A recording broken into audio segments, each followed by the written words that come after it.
Welcome back. I'm Robert, and we're in the shop today working on the Barnwood table. I'm going to talk to you about finishes, okay? We've got polyurethane. There we got polyurethane. We got wood. Alright. Now, one of the joys of working with finishes is if the situations aren't just right, it can go all kind of weird, okay? This particular time it was raining a lot. And as you can see, we got white stuff. It's milky, the finish is, okay? So it's milky, that creates a problem. A couple ways you can try to fix that. Number one, you can strip it all down, start over.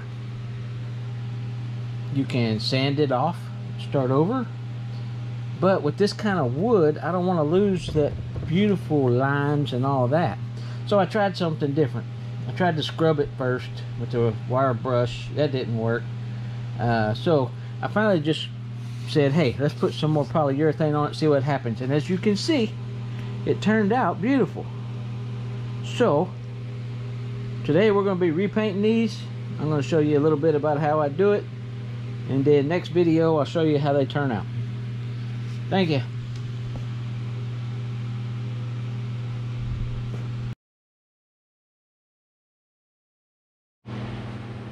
Alright, when you're doing polyurethane, depends on what kind of finish you want.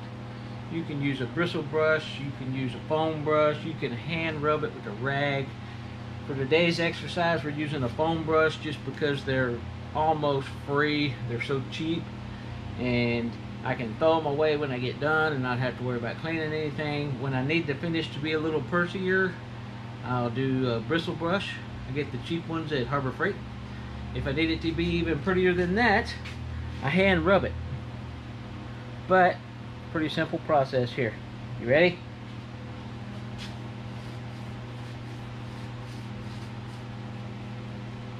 This kind of wood with all of the nooks and crannies and all of that, you want to make sure that you get it all in the nooks and crannies. Alright? That way, number one, with this old wood, if there is anything living in there, you're going to seal it off. Number two, if you ever get it full, the next coats are easy. Okay? So, I told y'all about my Lazy Susan. Look at this right here. So I want to work on this piece. I turn it around a little bit, I work on this piece. Once again, this is all leftover parts that I had around the shop and I put it together. You don't have to spend a lot of money. You don't have to buy a lot of equipment. You can go to a thrift store and find a Lazy Susan to do something kind of like this. This one's probably a little heavier duty than the one you would find that's plastic. It's actually metal. But it works for what I want it to do. So I don't know if you can see it, but there's this hole right here.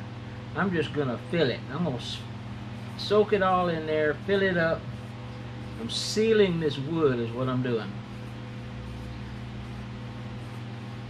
Hopefully you can see the difference just this little bit of work is making to cover up that milky effect. And all that's pure moisture in the air, the milky. This particular case, it's moisture in the air. It was raining a lot. So, it's going to happen.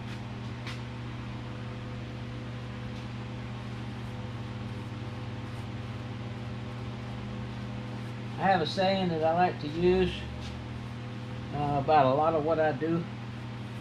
We're not building the Taj Mahal. This don't have to be perfect. This is a rustic table to begin with.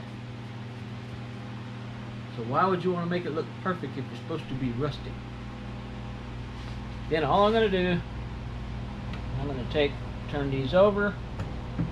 If you notice, I have a piece of aluminum up underneath there that keeps it from sitting flat on anything, and that way if you do get a mark on the bottom where it dries, it's a little one instead of a big one. So that's all I'm doing. Sealing off this wood, and eventually, if you keep watching, if you stick with me, you're going to see this really cool table that it's going to turn into.